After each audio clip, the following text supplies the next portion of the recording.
This is the new Audi e-tron GT, an all-electric coupe with 5 seats and 4 doors and a fast version and a really fast version. And if that all sounds a bit like a Porsche Taycan, well, you'd be right. Welcome to a short drive in Audi's new electric Grand Tourer.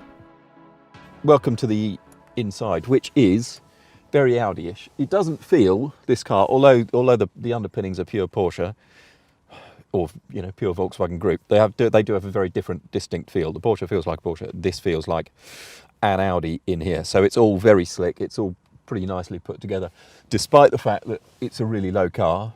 I've got enough headroom, and it's got Audi's MMI screen, which is pretty good by the standards of touchscreens, and a digital dial pack. Now you get drive select modes, which I'll come back to when we go for a drive in a minute, but they can firm up the adaptive dampers and air springs, so you can change the height of it and so on. Air springs are, I think, standard on this RS. They are optional on the other model. That model costs about 80 grand. This one is 110 grand.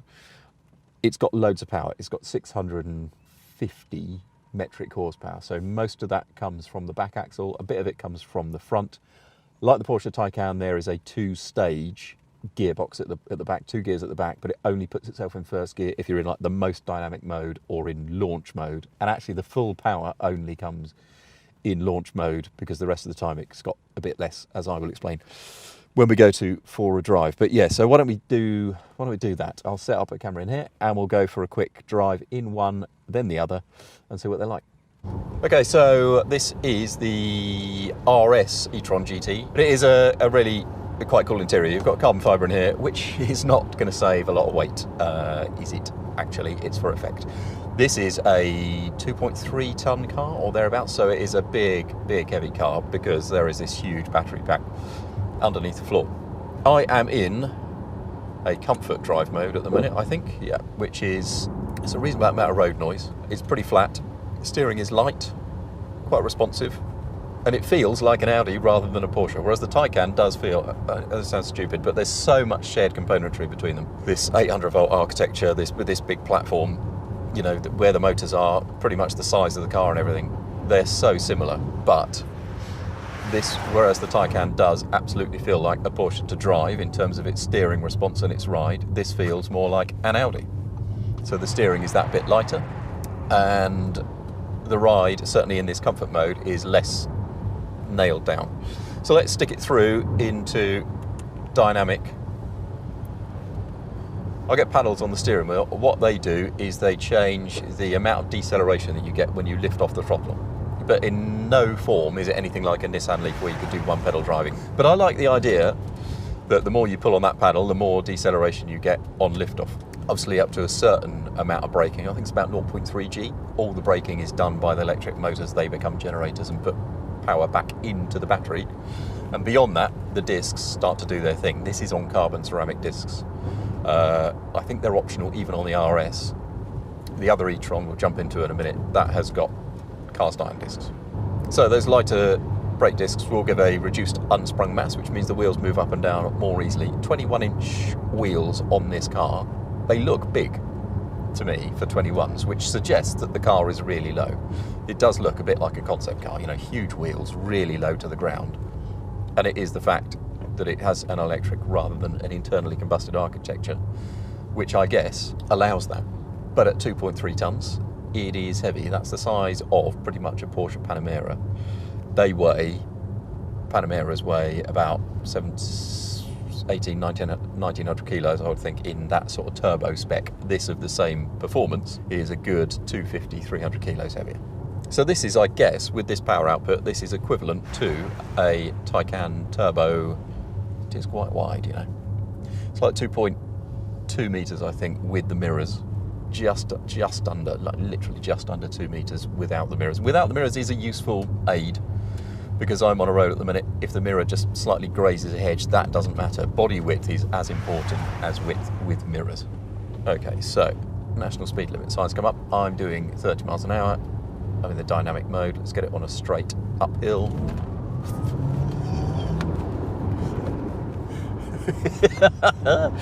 that is the ludicrous thing about electric cars. I mean, that was 30 to 60 in, I don't know. I mean, they reckon it's 0 to 60 in 3.3, I think.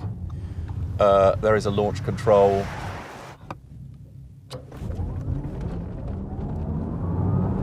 That's 60 miles an hour.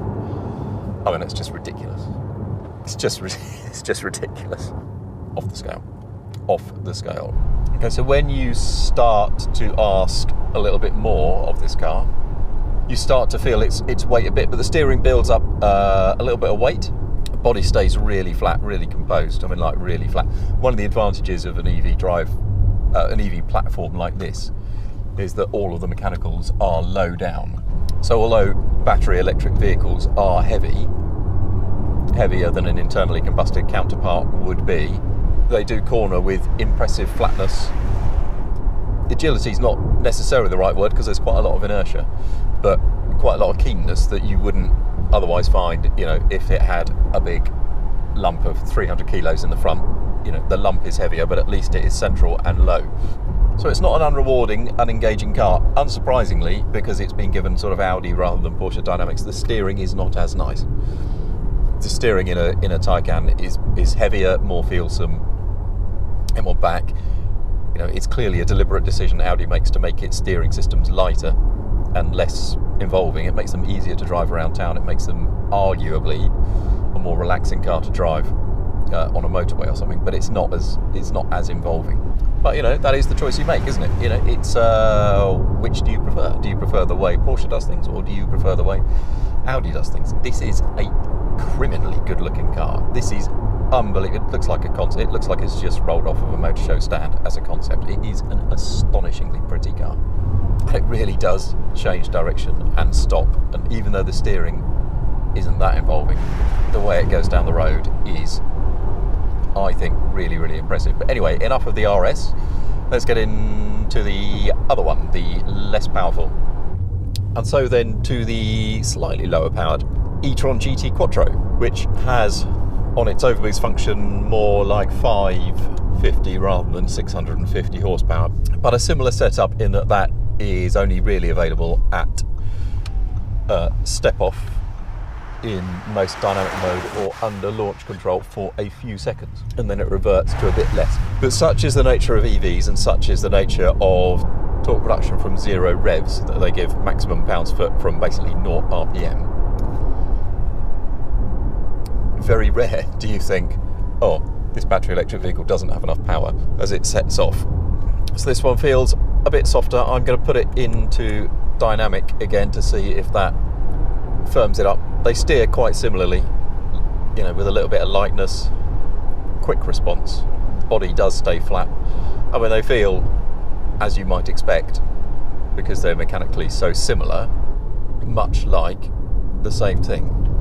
And I suppose there's the difference between an internally combusted vehicle and a BEV like this, is when you make an Audi RS6, well, it feels quite a lot different to an Audi A6 TDI, because the drivetrain is so different, the powertrain is so different. It's not just the power output, the mechanical layout is so changed between the two that they are not the same thing.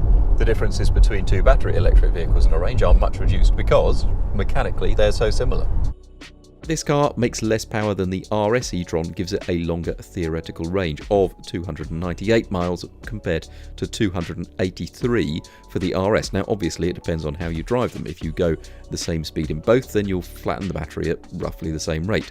The same is true, of course, of the Porsche Taycan, and because the mechanics of this car and that car are so similar, it means they inevitably feel and behave in similar fashion. But at least without engines and transmissions getting in the way, well, they ought to be able to look very different. So I've had this conversation with engineers and managers and execs and things, and said, look, do you think that design will become ever more important as cars start to feel, if they are going to start to feel, similar in makeup? And I think they do. I think they think that's true, and that also there are advantages in these platforms, is that you can make cars look very different. The BMW i3 looks like no other car. Jaguar I-Pace looks like no other car. This looks like no other car. Looks brilliant. Looks like the sort of car you would have drawn as a kid. Look at that. Wow, made an amazing looking saloon car. This is a fantastic looking saloon car. The RS e-tron GT, does it have RS, Audi RS character? It probably does. It probably does. And this has, as a non-RS model, this has a lot of the driving character of an Audi. If you're being harsh, it's because you could say the steering is remote and the ride is firm. But I think that would be being mean. It does feel like an Audi. It's got an Audi interior. It looks great on the outside. Feels good on the inside. As BEVs go, I think this is really, really appealing. And if it comes down to what do you like the look of, and that's so crucial to so many people's buying decisions, it's sort of tough to look past this. I think this is a really good car on a really good platform, and it looks $1 million, which is just as well, because that's what it costs.